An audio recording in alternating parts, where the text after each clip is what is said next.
Hello everyone, this is April Garwood from Banana Moon Studio. In this video I will be showing you how to make a wristlet keychain like this one. This uses the star stitch.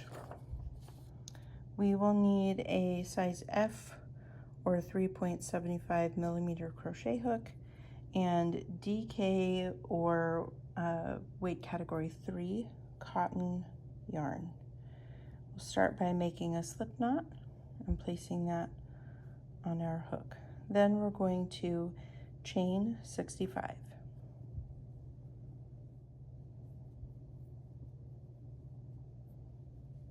I've finished chaining 65. I'm going to be working a row 1 beginning star stitch. It's going to be worked into these first 5 chains. I'm going to turn my chain over and work under the back loops, and I will start by inserting my hook into the second chain. So this first one is right here under my hook, the second one is right here. So I'll insert my hook there, yarn over, pull up a loop, insert the hook into the third chain, so the very next one, yarn over and pull up a loop, insert the hook into the 5th chain, so I'll skip the 4th and go under the 5th, and yarn over and pull up a loop.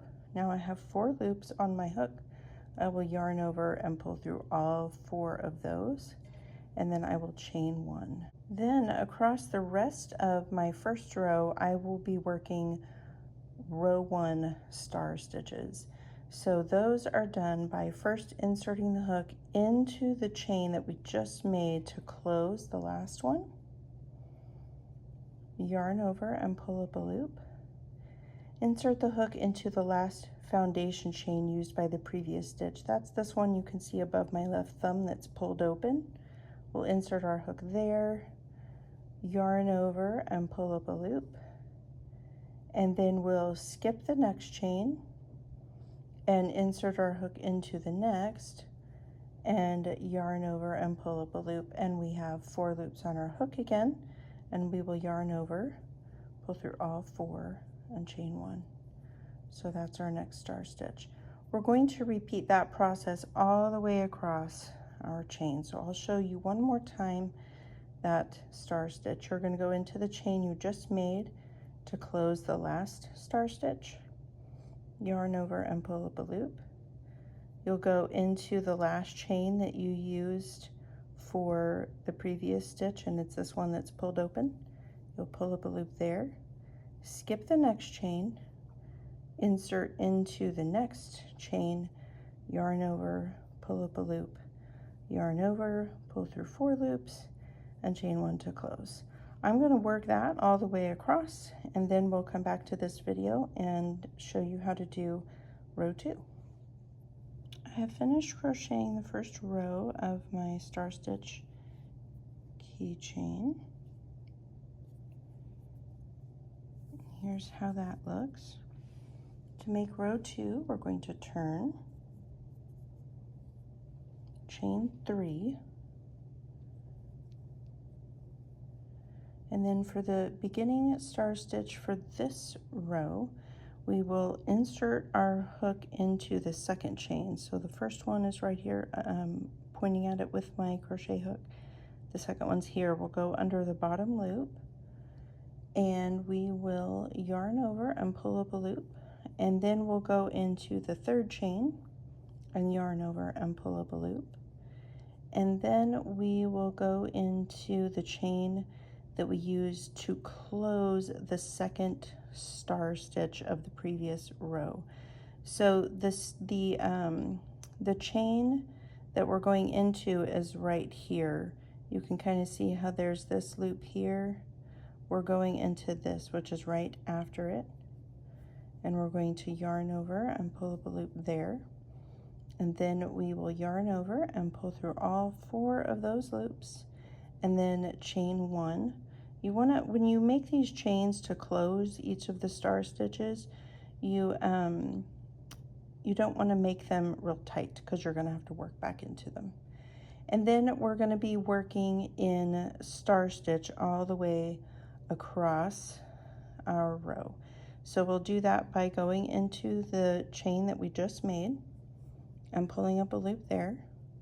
And then we'll go into this chain, which is where we made part of our previous star stitch, and we'll yarn over and pull up a loop.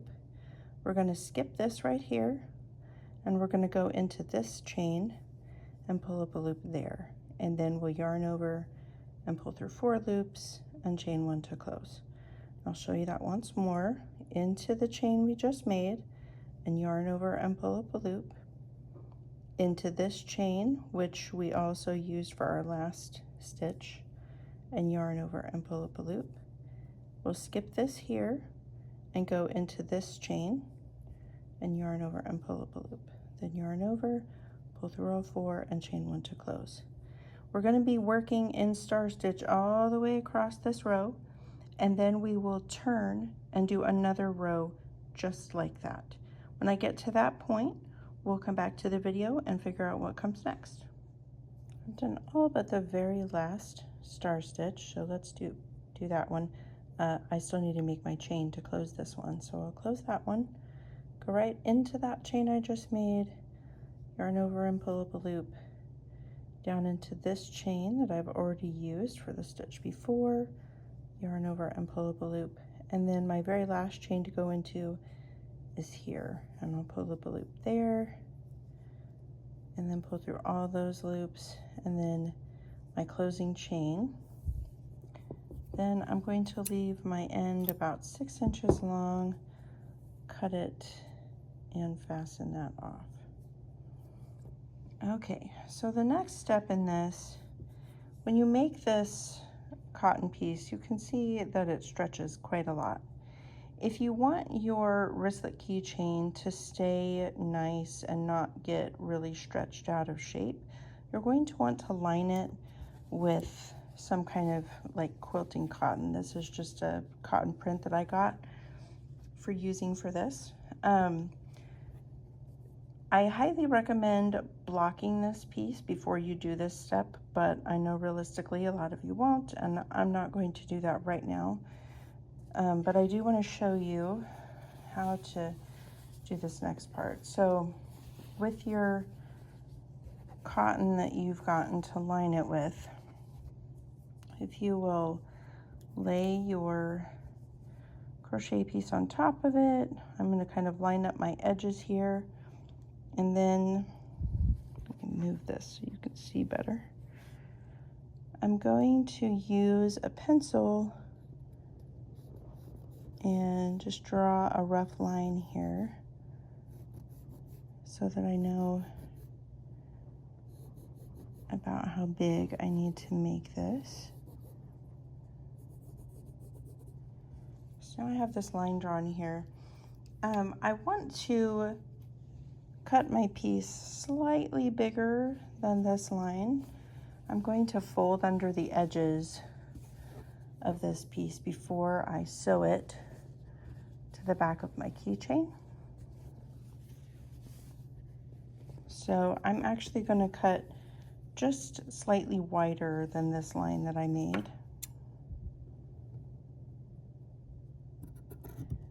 Maybe a 1/4 inch or less extra.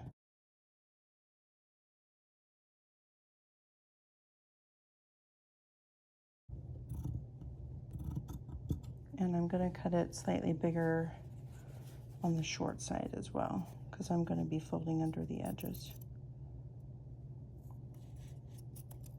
All right. For this next step, you're going to need a hand sewing needle, and you're going to want to thread it with a double length of sewing thread. I just use a spool of sewing thread like I would for a sewing machine. And your right side is going to have both of your ends here on the left. You're going to want to sew your fabric onto the wrong side.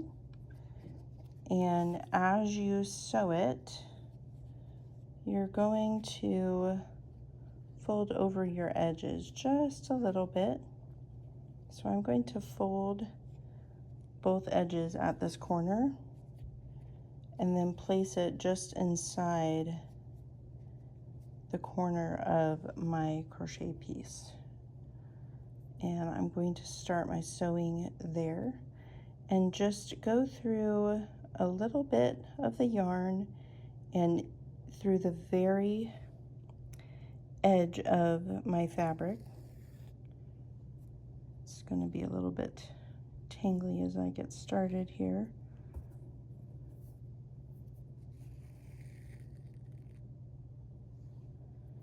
And as I go, I want to sew down that end as well, the end of my thread. If you feel comfortable using a sewing machine, you can use one here. You'll just want to be really sure that you pin your fabric in place before you begin, because as I pointed out, the crochet fabric is very stretchy. So if you pin everything down ahead of time, you can definitely use a sewing machine. But you'll go through just a little bit of the yarn and then through the very edge of your fabric. And basically you're just going to do this all the way around to sew down this piece of cotton fabric. And I know if this feels tedious to you, you can certainly make a keychain without the fabric. It's just that it will last better and look nicer if it's been lined with cotton material first. But as you continue, you will fold down the edges of your cotton so that it is about the right size to fit the back of your fabric. So once I have finished lining this crochet piece, I'll come back to this video and show you what's next. If you started sewing on your lining at one corner, then when you're finished, you'll be back at that corner, and that's perfect. So you'll want to bring your two short ends together, and then you're going to want a key ring like this one. This one's probably maybe 1.5, 1 3/4 inches across, and it has this lobster clasp. And you're going to want to put the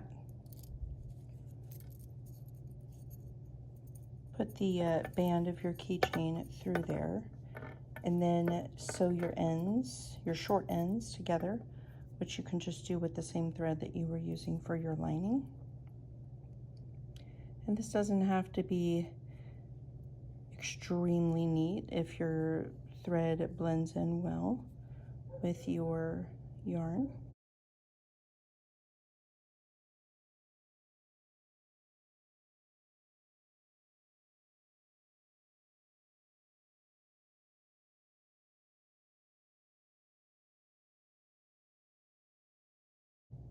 Now at this point, my thread is too short for this. If I had a lot more thread here, I would go ahead and bring this up here to the fold, and then I could just use the same thread to sew. You're going to want to sew across right here under where you can feel the key ring inside. I'm going to need to fasten this thread off and attach a longer piece in order to do that. But once you have sewn across this, then your keychain is finished. I hope you've enjoyed making your keychain. Please like and subscribe, and I hope you all have a lovely day.